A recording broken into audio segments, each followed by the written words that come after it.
Winter is here again in Central Ohio, and we're breaking down everything you need to know to be prepared. From the climate of our past to our predictions of the future, over the coming minutes, we lay it all out for you here at home.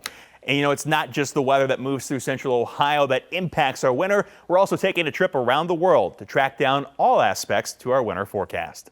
So let's get started on our winter weather journey by first breaking down what's new for this upcoming season. Now, before we get to what's new this winter in terms of National Weather Service watches and warning and what you need to know, a quick refresher. An advisory, no matter what the season, means that there are some impacts, but not quite enough for a warning.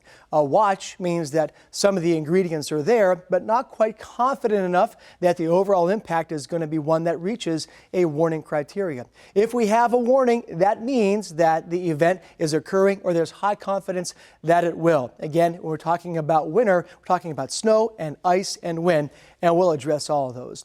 Now, one thing that is new this winter season is that there will no longer be wind chill advisories or watches or warnings.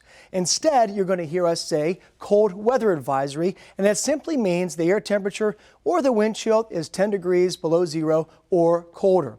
If it gets extreme, we have an extreme cold watch or warning.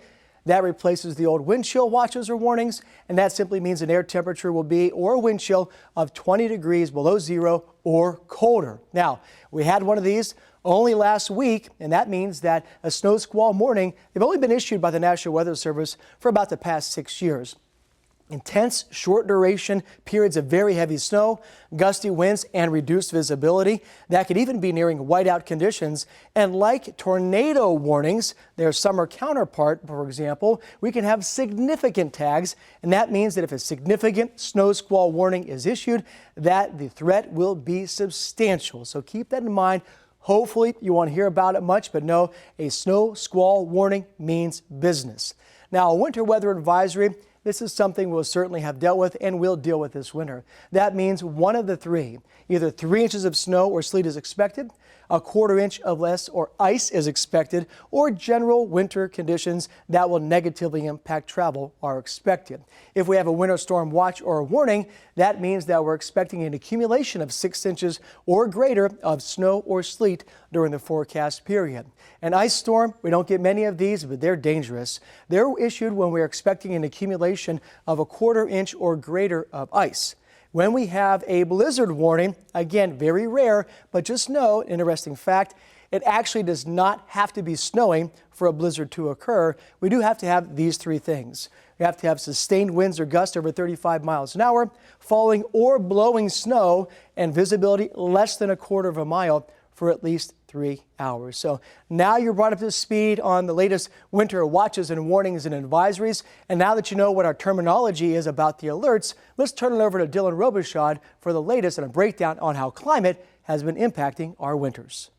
I want to talk about some of the snowfall trends here across the state because the majority of you are looking at less snowfall now than we did 30 years ago.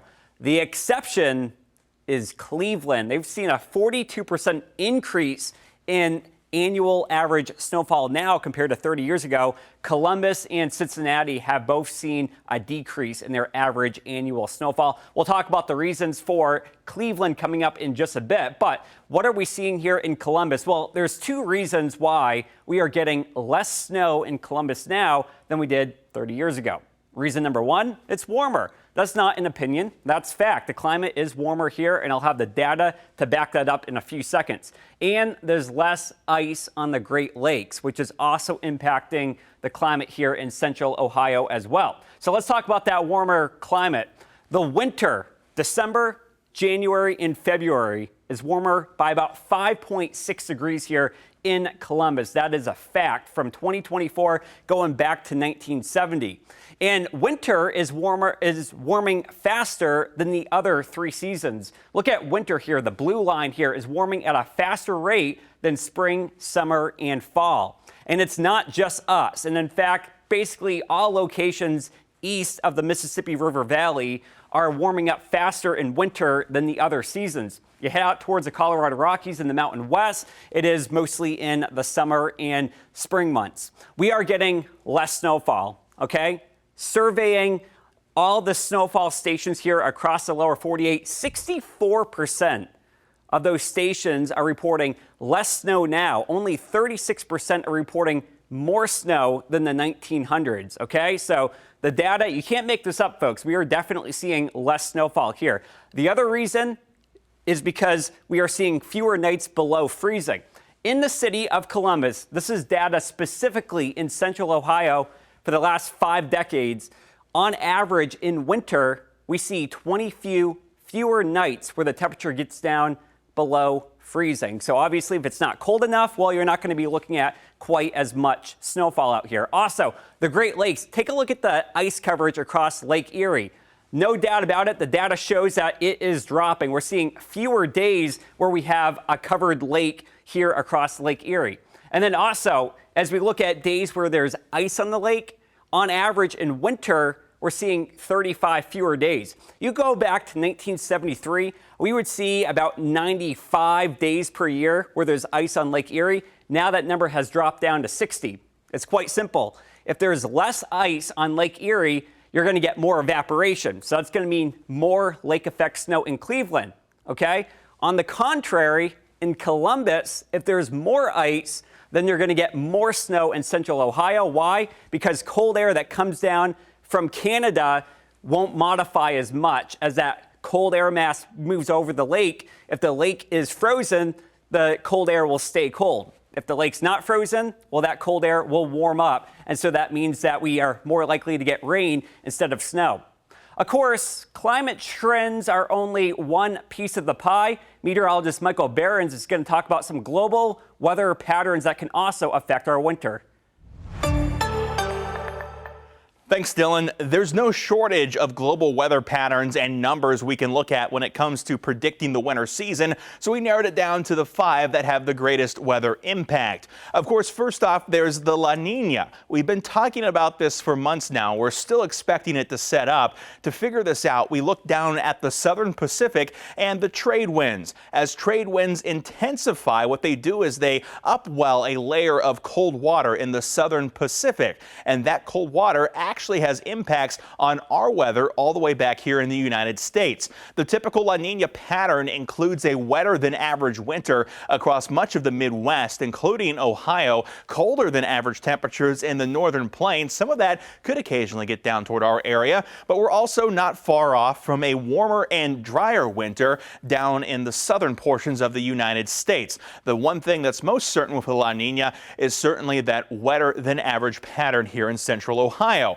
But this isn't the only global weather pattern that can impact our forecast. Heading over toward the South Pacific and the Indian Ocean, there's something called the Madden-Julian oscillation. What this is a moving area of disturbances, wind and rain that impacts the weather in other parts of the world based on where its current location is.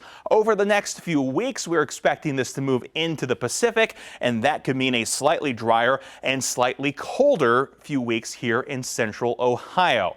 Again, far from the last pattern we have to look at, and moving back closer to home, there's a couple of pressure oscillations that we keep an eye on too. First, out in the Pacific, we have the Pacific North American pattern. What this is basically an alternating area of high and low pressure where those pressures switch between being south of Alaska and off toward the Pacific Northwest. As those pressures move back and forth, we see impacts to our weather. We have another pattern in the Atlantic. This is the North Atlantic oscillation. Instead of moving areas of pressure, what we have here are differing strengths in the pressure between that low and that high pressure. As these oscillate, again, they impact our forecast. So what are we looking at in the coming weeks? Well, over in the Pacific, we're expecting this pattern to stay positive. That generally means we'll see a cooler and drier pattern of weather here in central Ohio. Looking toward the Atlantic, what we see is a pattern going neutral. That means we'll have a minimal impact,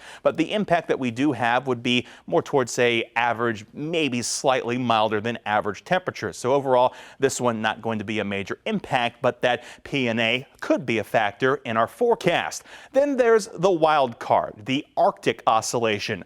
This is also a pressure oscillation, but it deals with something that you might know as the polar vortex. When we see it in a more positive phase, that's where we have a strong jet stream on up to the north. This keeps big pools of cold air up along the poles. We're expecting this to transition to more of a negative phase. That's where we'll see a weaker jet stream and potentially those areas of cold weather dipping down into the United States. We've already seen a few of those cold weather outbreaks here as we work their way into December and the end of November. We could see more of them as we head into the months ahead. And while this may not be a seasonal pattern of cold temperatures and snowy conditions, we could see those bursts work their way down into the region with a weaker jet stream. So putting everything back into contention, what we're looking at here as most signals are for a wetter winter, whether that means snow or not, could go either way depending on temperatures. Those temperature signals are still a little bit more mixed. And of course, we have that wild card of cold outbreaks being possible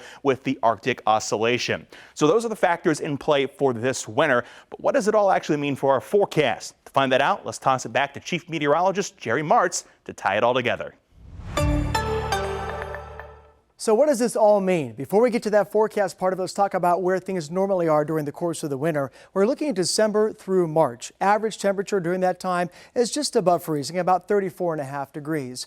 Average snowfall for a winter here in Columbus is just over 28 inches. Now, when we look at all the variables in place, you heard from Michael and from Dylan, and can put all those pieces together, generally we're looking at a forecast temperature to be slightly below normal and a forecast snowfall to be slightly above. We are fairly certain that this coming winter will be wetter than normal, but when you factor in those slightly colder temperatures and then add in that moisture, of course, that leads us to a slightly above snowfall for the rest of the winter again through March, and it's not out of the question to even get snow lingering into April. So that's what we're expecting for this upcoming winter season.